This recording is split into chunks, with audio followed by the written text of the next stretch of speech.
Le 5 décembre 1915, Alfred Moussa Surso loue à la municipalité de Beyrouth, pour 40 ans, une forêt de 600 000 mètres carrés, l'Hurush, laissée à l'abandon.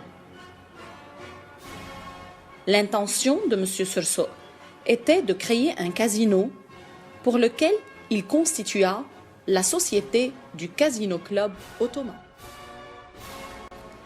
La construction du Qasr al-Sanawbar, le Palais des Pins, commença en 1916 et fut supervisée par Bahjat Abd-en-Nour.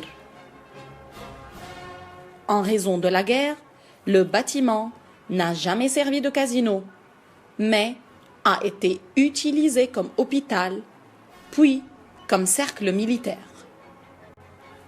Après la Première Guerre mondiale, l'Empire ottoman est démantelé et le Liban passe sous mandat français.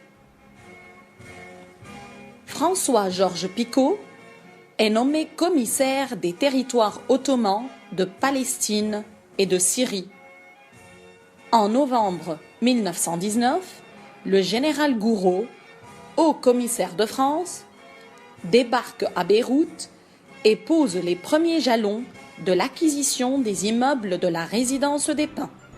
C'est sur le perron de la résidence qu'il proclame le Grand Liban le 1er septembre 1920, comme le commémore une plaque placée à gauche de la monumentale porte d'entrée. Les hauts commissaires qui s'y succédèrent furent les généraux Végan et Saraï, messieurs Henri de Jouvenel, Henri Ponceau, Damien de Martel, Gabriel Puot et les généraux Catroux et Bénet. Le commandant Charles de Gaulle logea à la résidence des Pins en tant que chef de la France libre durant la Deuxième Guerre mondiale.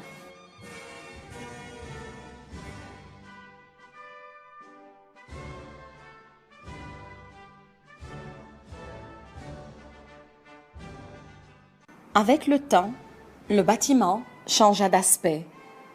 Grâce à l'aménagement du salon ottoman,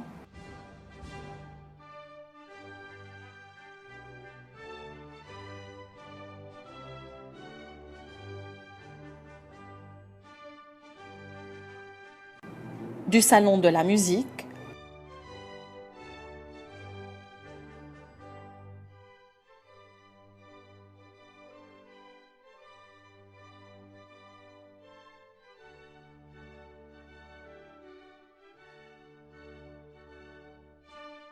au prolongement de la façade, au nord et au sud,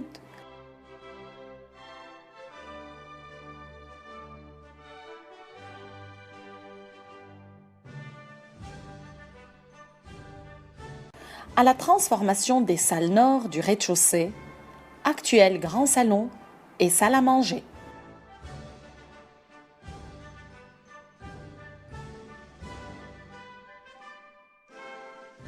Après l'indépendance du Liban, la résidence des Pins devint celle des ambassadeurs de France. Puis vint le temps de la guerre du Liban. Monsieur Argot fut obligé d'évacuer les lieux plusieurs fois entre 1975 et 1978 jusqu'à l'arrivée de son successeur, Monsieur Louis de la Mare, en 1979.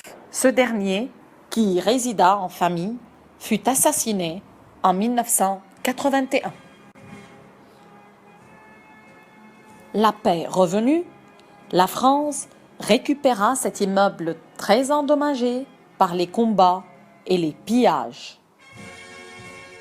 La décision de réhabiliter la résidence fut prise par l'ambassadeur Jean-Pierre Lafont, arrivé au Liban en 1994.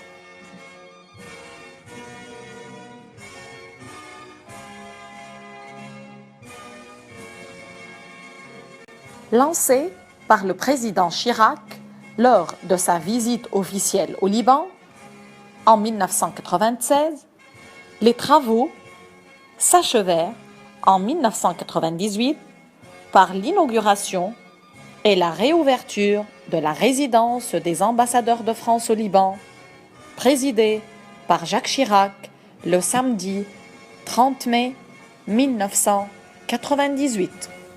Il y a un peu plus de 2 ans, je recevais ici les Français du Liban et aussi nombre de personnalités libanaises amies de la France. Je les recevais dans ce parc autour d'une résidence qui était alors en plein travaux. Aujourd'hui, c'est avec une très grande joie que je vous accueille avec mon épouse, en présence de notre ministre des Affaires étrangères, M. Védrine, dans cette résidence des Pins qui redevient ce soir la résidence de France.